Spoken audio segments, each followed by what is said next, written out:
In today's video, I'll show you on how you can deposit money in Roboforex.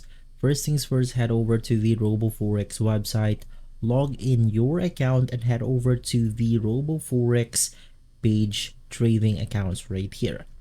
Right after, you will be able to see all of your trading accounts. Just head over to the trading account that you want to deposit funds into.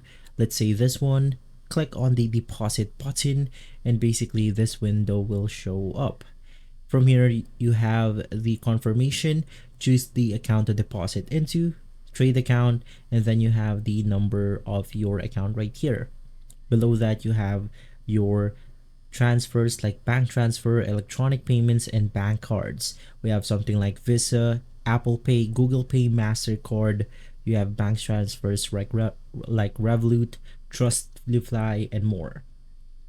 In here, you want to enter the amount and then click on deposit funds.